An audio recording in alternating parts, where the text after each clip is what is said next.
Cool.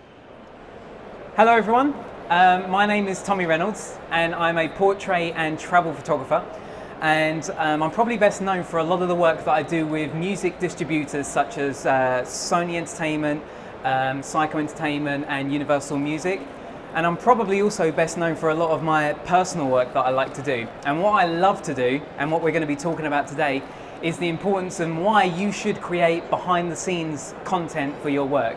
Now, I like to do it in the form of video, but you can do it in a number of different ways. You can share your process, your creative process, in a number of different ways. But before I tell you any more, I just want to show you a quick video, if you haven't seen any of my work, of just a quick 1 minute video of like a combination of some of my other behind the scenes work that I like to share. And let's see if this plays.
Okay, I'm just going to flip back to this.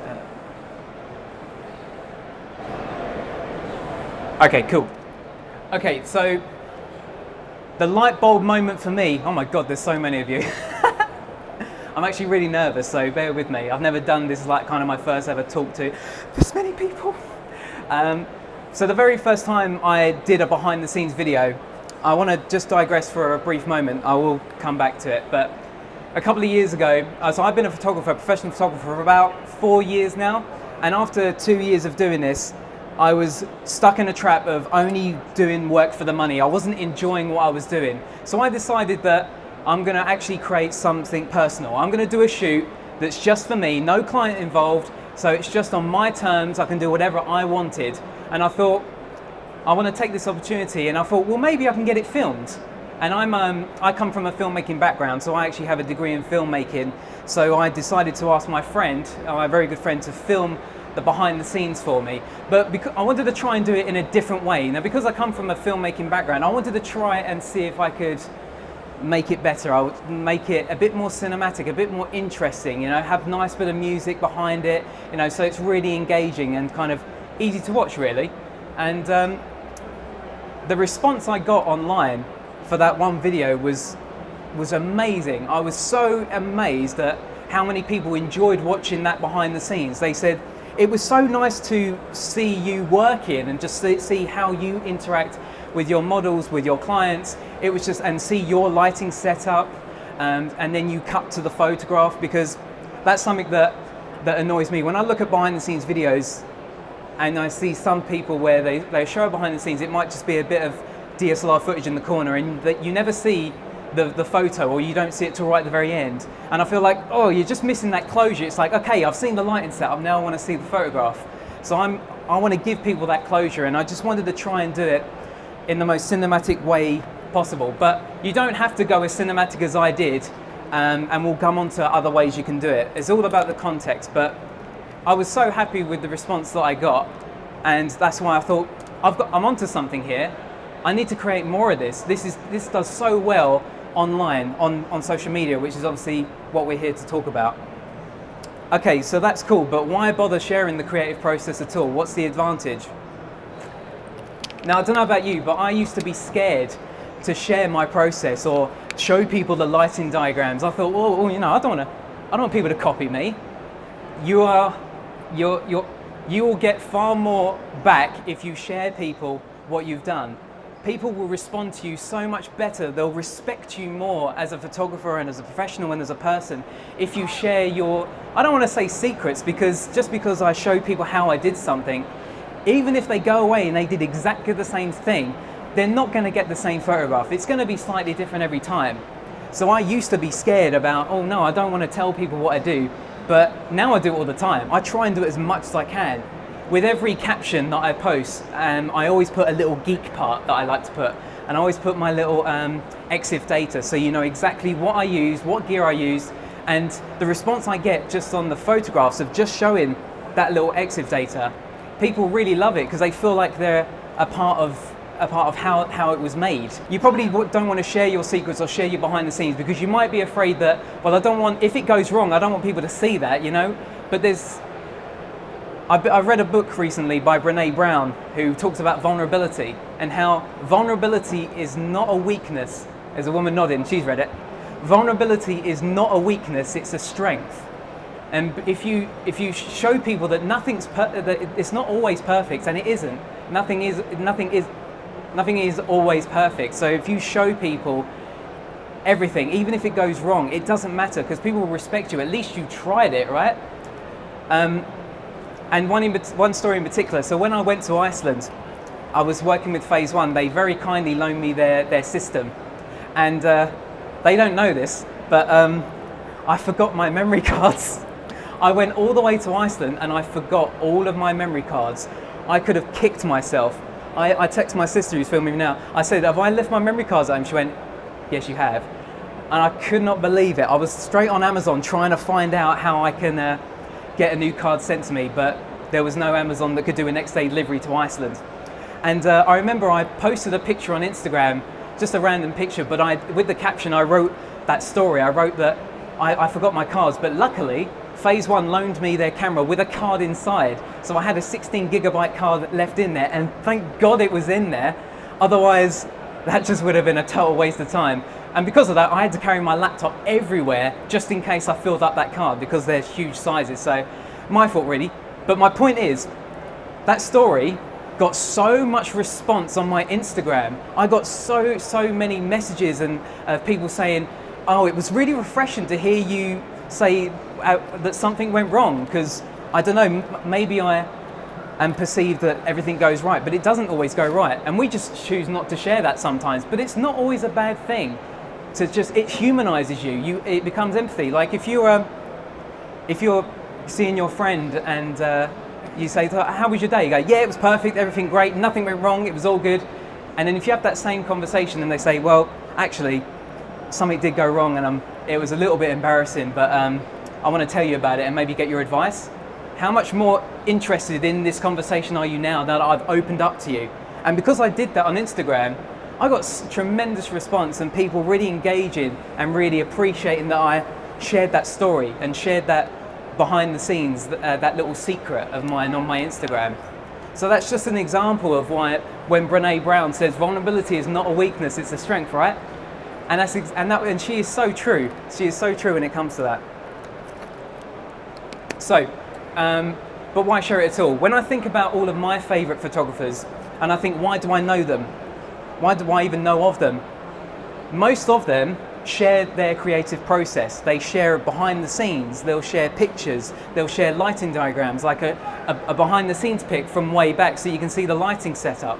And it's a really good reason why I like them, because I love that they share their secrets, they share the creative process. And I think it's just so important that you do that, because you will get much stronger engagement on your social media if you do this, in the form of photos or videos or blogs or vlogs. We'll get into other ways that you can share your creative process. But not only that, it looks great for your brand, because then potential clients can see, he looks really fun. He looks, hopefully I look fun. He looks like really fun. Because it's not just about the final product, it's the experience that you give them as well. And if you know that you're a bubbly person and you can make the client laugh, show it. Get someone to film the background, or even just set it up on a gorilla pod, set it up on a tripod. Anything is better than nothing, because it's all about the context at the end of the day.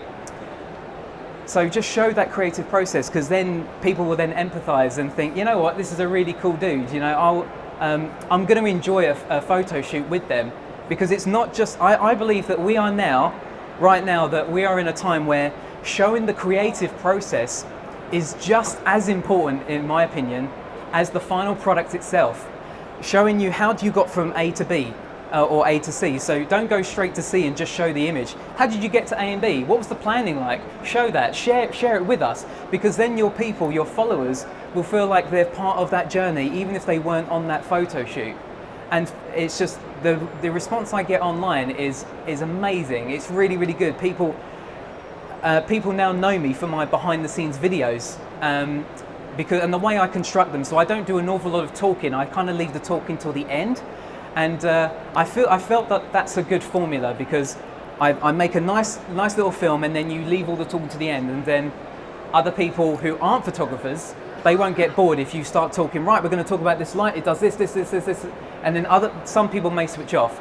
If you want to do that, that's fine. But I feel like the way I've formulated my videos, that it targets more than just one person, not just photographers, but other people can enjoy it. So someone said, oh, I really like your videos. I'm not even a photographer, but I just enjoy watching them, and I enjoy watching what you do. She's not even a photographer, but she enjoys watching the creative process. Because we as humans, we just want to see it, don't we? We want to see how it's made, like the Discovery Channel, how it's made. Like, I love watching that. I love watching how a washing machine was made. It's like absolutely no interest, but I can't help myself but watch how it was made, because I want to know what the creative process. So when I go to my washing machine, I go, I know how it's made. Like, I could just be a part of that creative process. So, and as I say, yeah, and it looks good for your brand, because then everyone knows how amazing you are. But don't be scared to share your process. And obviously it's another piece of social media content to add, right? So not just the photo, you can then add a behind the scenes picture the next day, or the day after that, share a video or a clip. Even going live on Facebook, if you're not too familiar with getting someone or can't have anyone to film, just go on Facebook Live for 5 minutes and then tell people, right, we're here, we're going to be doing this. Because what's great about Facebook Live is that it will send a notification out to everyone who follows you. So you're more likely to get viewers on your Facebook Live post than if you just put out the video, and it's the same with Instagram as well. When you go live now, everyone gets a notification when they're going live, so they can hop on and they can ask questions. And this is something I've started doing quite recently, doing Instagram lives, and I'll just go live for like 5 minutes and just say, for the next 5 minutes I'm going to take loads of any questions. Here's my lighting setup. If you have any questions, then do give it a shout. So people feel part of the process. They want to know, and the response has just been great. But as I said before, you don't have to go as kind of high end as I've tried to go with my videos, because at the end of the day, it's all about the context. So there's I've been reading a book by Austin Kleon called Show Your Work, and he had a really cool story in there that I want to tell you now. I'll try and remember it, but he said that imagine you're an art buyer, and you're going to an exhibition, and you know your stuff, all right? So you know what's good and what isn't. You go into this exhibition, and you see 2 pieces of artwork on the wall, and they look exactly the same, and you think, gosh, I can't even tell the difference. Like, you know your stuff. You've even got to ask the guy that works there, excuse me, what's the difference between these 2 paintings? They look exactly the same. And they go, well, this one was painted in the 18th century by some famous painter, yada, yada, yada. This one on the right was painted by a student last week who wanted to see if he could replicate this image. Now, even though they're exactly the same, which one would you rather take home? You'd rather take home the one on the left, even though it's exactly the same, because of the story, because of the context. It's the story that you provide. And that for me is so important. So a perfect example of this is Brandon Stanton, and you may have heard of him, who runs the blog Humans of New York. Now, as pictures, if you look at them without the caption, they're just normal street photographs, right? He doesn't do any off-camera flash, anything too fancy really, but it's the caption that he puts with the photographs. It's the context. You feel like you know the story, you know the person, you know how they got from A to B, how they got from where they are to where they are now. It's all about the context, and it's just another extension to why these behind the scenes work, because it's just about the context. So my point is that Brandon Stanton doesn't do, his shots aren't, lit very well. They're just natural light. It's just what is was on the day. So that's just an example of, it doesn't matter if it's just an iPhone, Facebook Live, or it's just your friend in the corner with a DSLR. Anything's better than nothing. But it doesn't have to be just video. It can be behind the scenes photos, or it can be a blog, it could be etc, etc. I always like to think of it like so again, coming from a filmmaking background, I love to buy the 2-disc DVDs because I like to see the second DVD, because I like to see how it was made, because again, it's the context there, and I feel like I'm part of the creative process. Because then when I watch that movie back, or when you look back at one of my photographs and you've seen the behind the scenes, you will know how cold that pond was that I had to get in, and so then you feel like you're a part of the creative process. And context adds value. It adds so much value. So Brandon's work adds so much value just on the story, and story is king. Story is the most important thing, in my opinion. So I'm going to show you a couple of my images. Now, I could just leave that on screen and walk away. But what if I was to tell you that this is a Sri Lankan lady? Her name's Miss Veracombe, and she's a tea picker at a tea plantation factory, working 10 hours a day and earning only £1.80 a day. And she only earns £1.80 a day if she collects 20 kilos of tea leaves. If she doesn't collect it, she does not get paid. Now you've got the context, now you appreciate this photograph more because I've given you a caption, I've given you a story. And you can see this if you watch my behind the scenes. If you type in Sri Lanka vlog on my YouTube channel, Tommy Reynolds, you'll be able to see how I met her. I found out her name, shook her hand at the end, and in fact I then sent this image to the factory, and then 4 weeks later I got a picture of her holding my print in the tea plantation field. And when I got that, I was like, that's so cool. It was an amazing moment. But you appreciate this photograph more now because I've given you context and reason behind it, and that's what you can do for your clients and for your followers on your social media. This is a sadhu that I photographed in India. He was visiting Varanasi for the first time that day. He'd never been there before, and I caught him doing his morning prayer, and he actually spoke quite good English because of how he's dressed, he actually gets photographed quite a lot. So he actually spoke very good English, and I was able to have a little bit of a chat with him, and he was such a cool dude.